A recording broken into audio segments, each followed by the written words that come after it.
Hello students. So next topic is accounting of workman compensation reserve. Okay. So what is reserve?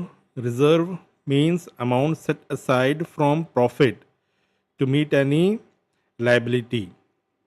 Okay. So ये होता है reserve. अब accounting of workman compensation. Workman compensation means employee को कोई uncertain amount पे करना.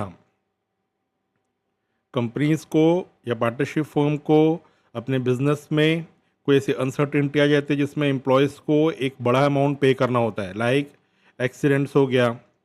Okay, किसी employ का एक्सीडेंट हो गया तो क्या होगा, उसको काफ़ी बड़ा अमाउंट देना पड़ेगा पार्टनरशिप फर्म को. ओके, तो इसलिए ये रिजर्व एक अलग से पार्टनरशिप फर्म मेंटेन रखती है. ओके, फर्स्ट का meaning, this reserve is set aside to meet any claim amount if it arises for compensation to employees in any uncertain cases like accident. Okay, तो meaning अभी आपको बताया था मैं, just वही है. Reserve is set aside to meet any claim amount. Particularly कोई claim करता है अगर एम्प्लॉय, तो उसको कंपनसेशन प्रोवाइड करने के लिए ये रिजर्व मेंटेन किया जाता है. Okay, actual claim may be more or less and accounting treatment be done according to below situations. Okay, तो एक्चुअल अमाउंट तो जब वो सिचुएशन आएगी तभी मालूम चलेगा कि वो अमाउंट कितना है. अभी तो रिजर्व से सिर्फ एक सेफ्टी पर्पस एक अमाउंट पार्टनरशिप फर्म सेव रख रही है, बट एक्चुअल अमाउंट क्या होगा, ज़्यादा हो सकता है, कम हो सकता है, इक्वल भी हो सकता है. It depends on situations. तो अलग अलग सिचुएशंस में कैसा अकाउंटिंग ट्रीटमेंट किया जाना है, ओके, ये यहाँ पे क्लियर होगा अभी. सो वर्कमैन कंपनसेशन रिजर्व, इसमें जब इसकी जर्नल एंट्रीज करेंगे तो कितने चीज़ें इफेक्ट होते हैं. 3 चीज़ों को इफेक्ट करेगा वर्कमैन कंपनसेशन रिजर्व.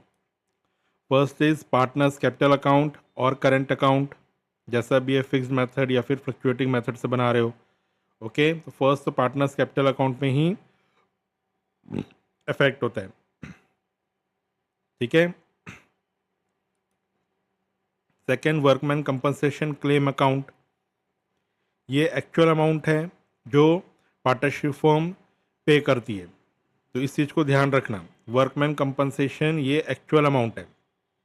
जितना एम्प्लॉय ने पैसा मांगा, जितना अमाउंट मांगा अपने क्लेम के लिए, ये वो अमाउंट रहेगा. तो इसको अच्छे से समझ के रखो, आपका कन्फ्यूजन बिल्कुल नहीं होगा. ठीक है, क्या बोल के रखा मैंने, workman compensation claim account is an actual amount of compensation. ये वहीं पे शो होता है, actual amount. Then revaluation account. Okay, so revaluation, ये आपको इस चैप्टर से अभी एक नया टॉपिक आ रहा है आपको, रिवैल्यूएशन. ओके, सो जब भी पार्टनरशिप फर्म रिकॉन्स्टिट्यूट होती है तो जितने भी एसेट्स हैं, प्रॉफिट हुआ, लॉस हुआ, इसका रिवैल्यूएशन में क्या इफेक्ट पड़ता है. रिवैल्यूएशन का मतलब क्या हो रहा है, फिर से वैल्यू किया गया. तो जब भी पार्टनरशिप फर्म रिकॉन्स्टिट्यूट होती है तो चीज़ों का रीवैल्यू किया जाता है, उसी को कहते हैं रिवैल्यूएशन. अब इस रिवैल्यूएशन में क्या फ़ायदा हुआ, क्या नुकसान हुआ, इसको इस अकाउंट में एंट्री किया जाता है. तो ये जो है ज़्यादा डिटेल्स में हम आगे इसका एक प्रॉपर टॉपिक में पढ़ेंगे. तो अभी बस बेसिक मीनिंग बस ये जान लो कि रिवैल्यू करने पे पार्टनरशिप फर्म को कितना प्रॉफिट हुआ, क्या लॉस हुआ, ये यहाँ पे एंट्री की जाती है. चलो मैं एग्जांपल बताया था रिवैल्यूएशन का. जब भी रिकॉन्स्टिट्यूशन हो रही है पार्टनरशिप फर्म, तो क्या कर रहे हैं, जितने भी एसेट्स है उसको रिवैल्यू कर रहे हैं. ठीक है, हो सकता है कई एसेट्स ऐसे हो जो 5 ईयर्स पहले लिया गया हो. Okay, suppose computers 5 years before purchase computer है. ओके, तो क्या उसकी वैल्यू जब पार्टनरशिप फर्म आज रिवैल्यू कर रही है तो क्या सेम होगी, तो उसका रिवैल्यूएशन में लॉस होगा. ठीक है, क्योंकि उसकी वैल्यू कम हो गई. तो जस्ट की वही है रिवैल्यू. ओके, तो ये 3 चीज़ें इफेक्ट होंगी जर्नल एंट्रीज में, तो इसको मैंने ऐसे अलग से हाईलाइट किया हुआ है. तो इसमें बिल्कुल कंफ्यूज नहीं होना है। अब कब कब क्या क्या इफेक्ट होगा। First instance, when there is no claim against the reserve. जिस समय रिकॉन्स्टिट्यूशन हो रहा था कोई क्लेम ही नहीं हुआ, ठीक, रिजर्व ऐसे का ऐसे ही रखा हुआ है, तब फिर क्या होगा, जो जनरल रिजर्व जैसे डिस्ट्रीब्यूट करते थे जस्ट वही आपको कंसिडर करना है। सिंपल लॉजिक, क्लियर है। अगर कोई क्लेम ही नहीं है, कुछ नहीं हुआ, ठीक, कुछ क्लेम नहीं आया, एकदम सिंपल ये रिजर्व ऐसे ही रखा हुआ है बैलेंस शीट में, तो क्या होगा, आप जो जनरल रिजर्व का जो ट्रांसफ़र करते थे पार्टनर्स कैपिटल अकाउंट में, सेम वही करना है। और ये पता है ये कब हो रहा है, ये इंस्टेंस सबका सब कब हो रहा है, at the time of reconstitution. जब फर्म रिकॉन्स्टिट्यूट हो रही है, प्रॉफिट शेयरिंग रेशियो चेंज हुआ, एडमिशन हुआ, ठीक है, तो जब भी फर्म रिकॉन्स्टिट्यूट होती है, अपना मैनेजमेंट को रिकॉन्स्टिट्यूट कर रही है, तो फिर ये सारी चीज़ें होती हैं। तो इस चैप्टर में हम वही सब टॉपिक्स पढ़ रहे हैं, तो इसमें कंफ्यूज, पूरा पिक्चर माइंड में क्लियर रहना चाहिए, नहीं तो हमेशा कंफ्यूज होते हो। ओके, तो फर्स्ट इंस्टेंस समझ में आया, when there is no claim against reserve, तो ये नॉर्मल रिजर्व ही बन गया। तो क्या होगा इसकी journal entry, workman compensation reserve account debited to partners capital account और करेंट अकाउंट। ओके, इन दोनों में से कोई एक ही आएगा भाई। कई लोग ऐसे हैं कि इसमें से देख लेते हैं और ये दोनों लिख देते हैं, partners capital account slash current account. ऐसा नहीं है, ऐसे नहीं करना है। कैपिटल अकाउंट और करंट अकाउंट फिक्स्ड मेथड और फ्लक्चुएटिंग मेथड के हिसाब से आपको एंट्री करनी है। अगर क्वेश्चन में दिया है तो, कुछ नहीं दिया है तो फ्लक्चुएटिंग मेथड ही एप्लीकेबल होता है, ये तो पता ही है सबको। ओके, क्वेश्चन में अगर कुछ मेंशन नहीं है तो वो बाय डिफ़ॉल्ट फ्लक्चुएटिंग मेथड ही एप्लीकेबल होता है।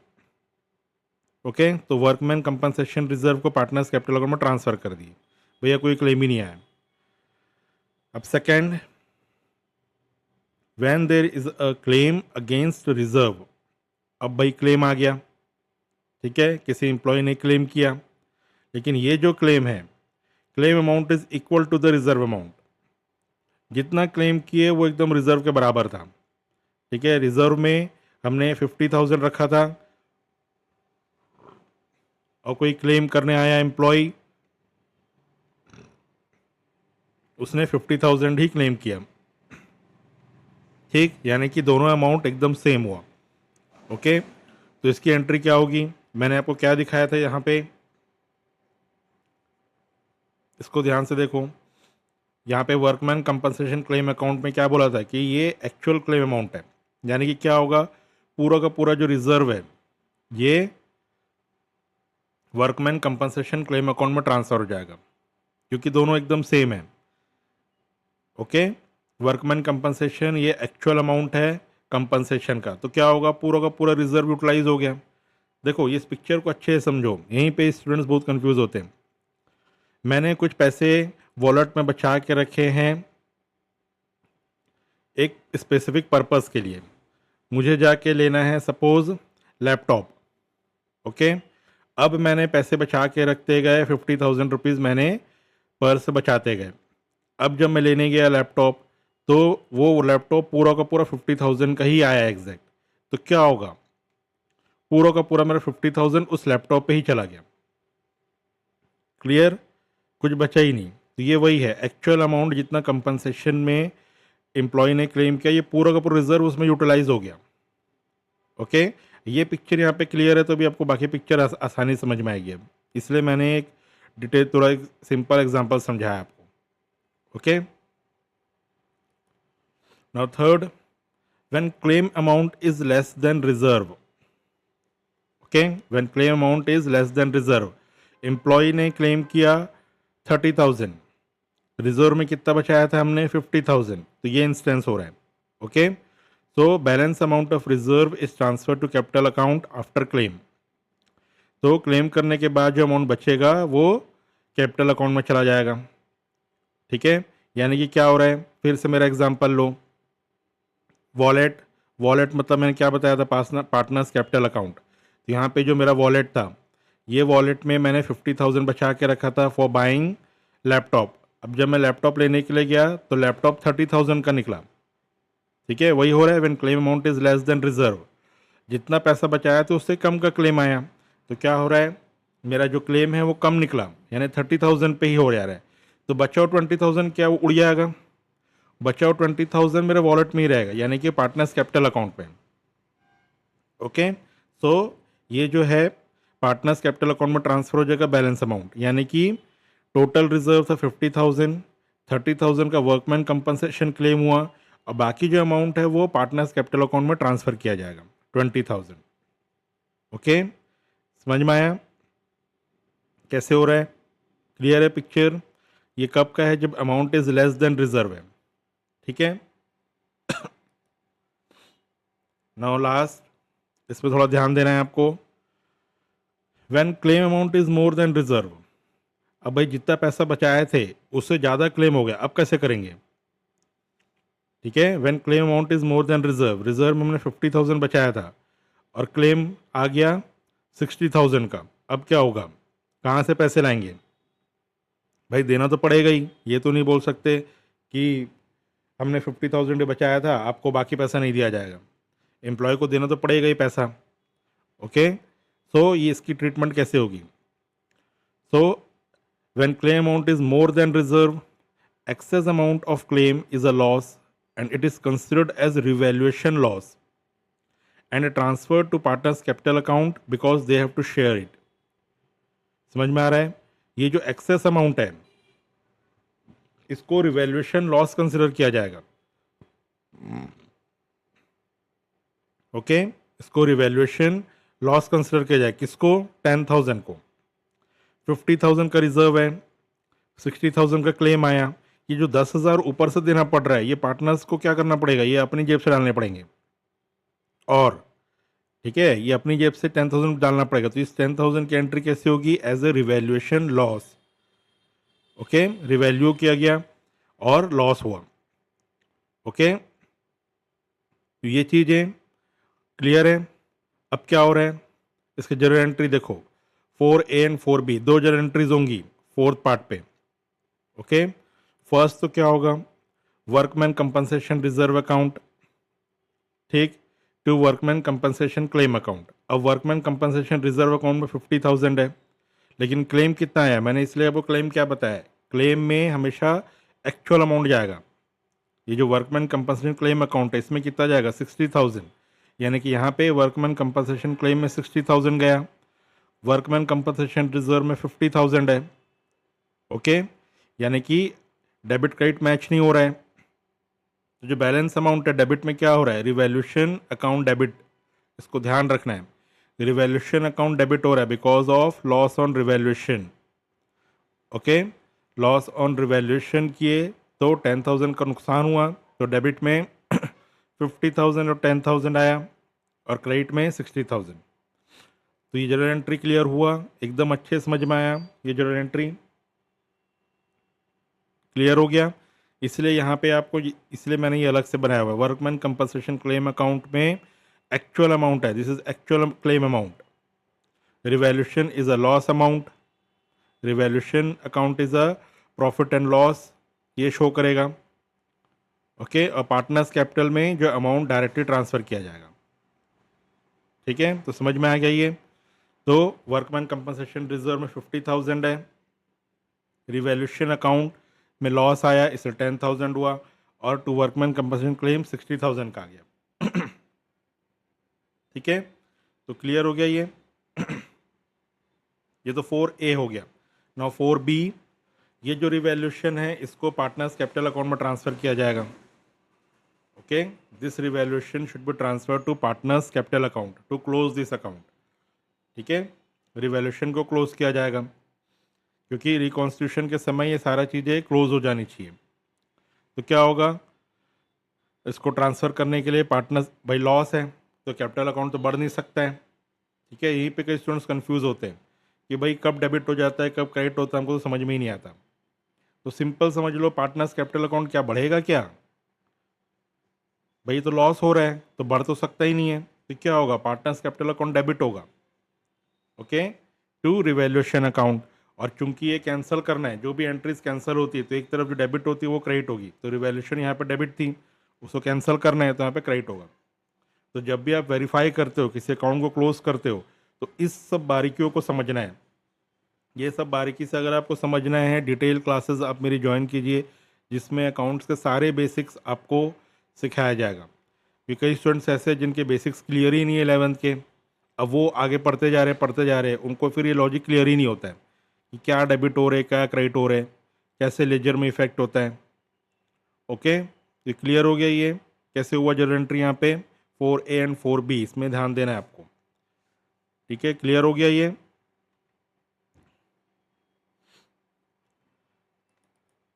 Now next, accounting of investments fluctuation reserve. Accounting of investments fluctuation, company ने, पार्टनरशिप फर्म ने इन्वेस्टमेंट्स किए हुए मार्केट में, ये सबको पता है क्या इन्वेस्टमेंट्स की वैल्यू सेम रहती है, वो day to day every time change होते हैं बिकॉज ऑफ मार्केट फ्लक्चुएशन, इसको कहते हैं मार्केट फ्लक्चुएशन। तो कंपनी को रिस्क रहता है, इन्वेस्टमेंट किए हैं भाई, पैसा डूब गया, उतना ही रिटर्न मिलेगा कि नहीं, तो इसके लिए भी वो रिजर्व बना के रखते हैं कि अगर पैसा डूब गया कुछ, तो ये जो रिजर्व है ये उस इन्वेस्टमेंट के फ्लक्चुएशन को मैच करेगा। ओके, ये जो रिजर्व है ये उस इन्वेस्टमेंट के फ्लक्चुएशन को, मार्केट फ्लक्चुएशन रेट को बैलेंस करेगा। यानी कि इन्वेस्टमेंट के अनफोर्सिन सिचुएशन को जो रिजर्व है, इन्वेस्टमेंट फ्लक्चुएशन रिजर्व नाम से जो रिजर्व बनाया गया है, ये उसको बैलेंस करेगा और पार्टनरशिप फर्म को कोई दिक्कतें नहीं आएंगी। तो ये this is the main purpose of creating this reserve. Okay, तो मीनिंग तो पहले एकदम माइंड में रहना चाहिए आपके। मीनिंग, हर एक चीज़ मीनिंग अगर रहेगा तो उतनी ही आसानी से आपसे एंट्री होगी। अगर मीनिंग ही नहीं है, आपने एंट्री रटा, तो हमेशा कंफ्यूज हो जाओगे। So first meaning, this reserve is set aside to meet fall in the value, that is upside and downside in the market rate.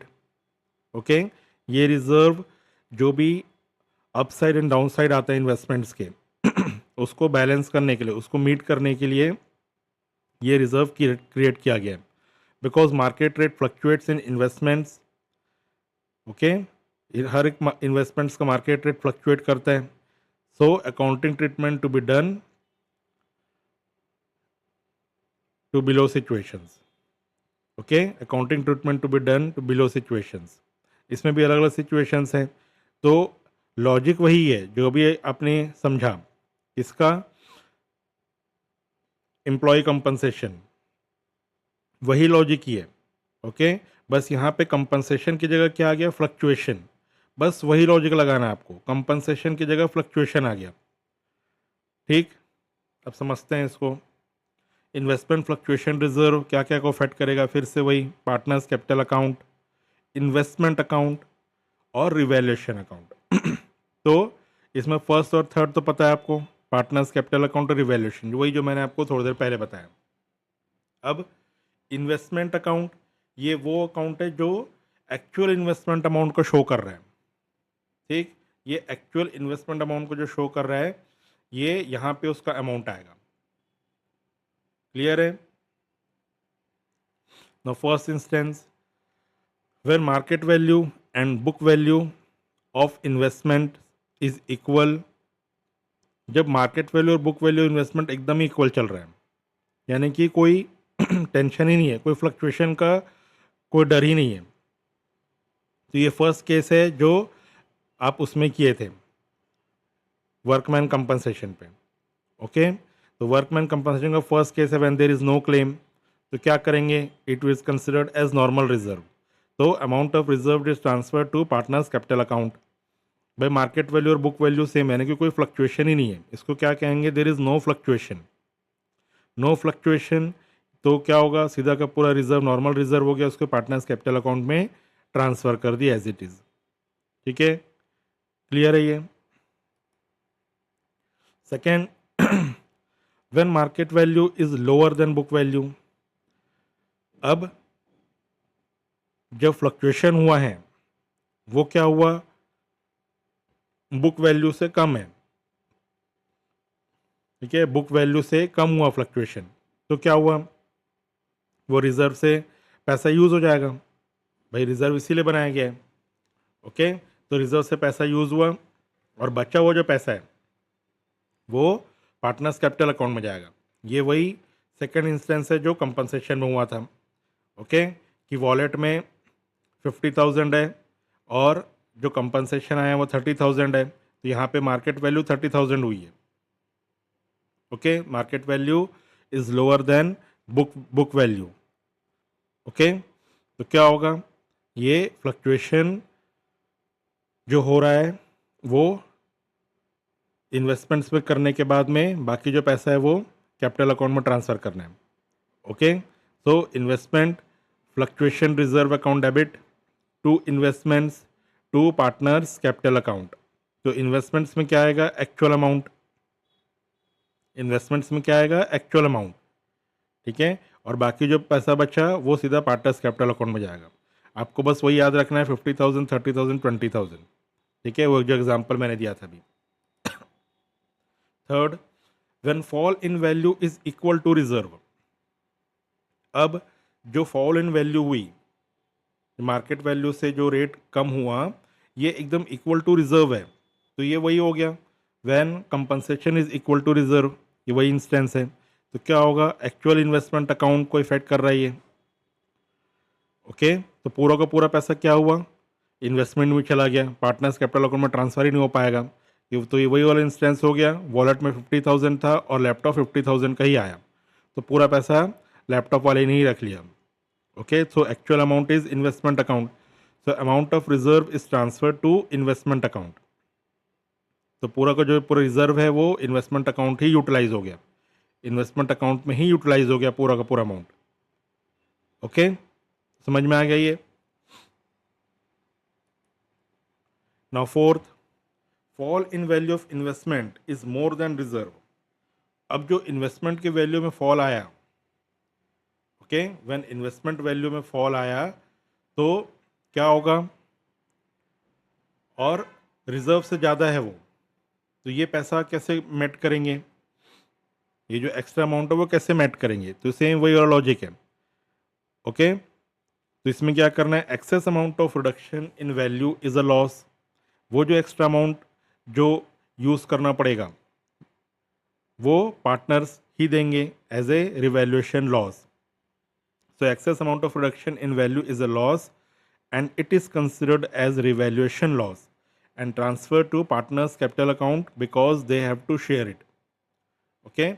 ये पार्टनर्स ही बियर करेंगे, इसको शेयर करेंगे, ओके। तो क्लियर हो गया, ये जो fall in value of investment है वो रिजर्व से ज़्यादा है, जितना हमने रिजर्व बचा के रखा था उससे ज़्यादा हो रहा है, ओके। तो क्या होगा, ये जो है, ये जो पैसे हैं पार्टनर्स बेयर करेंगे। तो सेम वही लॉजिक लगाना है, investment fluctuation reserve account, investment fluctuation reserve account debit revaluation account because of loss on revaluation to investment account, इसमें एक्चुअल अमाउंट आता है, तो इसमें भी वही लॉजिक लगा लो, ओके। जितना आपको एक्चुअल इन्वेस्टमेंट में आना चाहिए था 60,000 आना चाहिए था, फ्लक्चुएशन रिजर्व में 50,000 बचाया है, और लॉस है जो 10,000 वो डेबिट के अकाउंट पार्टनर बियर करेंगे। तो पार्टनर बियर कर रहे इसलिए इनका पार्टनर्स कैपिटल अकाउंट उतने से कम हो जाएगा, तो partners capital account debit to revaluation account. तो ये दो एंट्री सही पास होगी, ओके। तो सब सेम वही लॉजिक है। तो होप ये आपको अच्छे से समझ में आया होगा, एकदम डिटेल में नहीं आएगा, आप इसको 2-3 बार देखो इस वीडियो को, आपको समझ में आएगा, मीनिंग्स अच्छे से जानो क्यों ऐसे हो रहा है ये, इसलिए मैंने ऊपर हेडिंग अलग से बना दी है कि क्या क्या चीज़ें इफेक्ट होती हैं, कब कब होती है, तो ये आपको अच्छे से समझ में आएगा ये तीनों से, ओके। तो तीनों चीज़ें ये इफेक्ट करते हैं।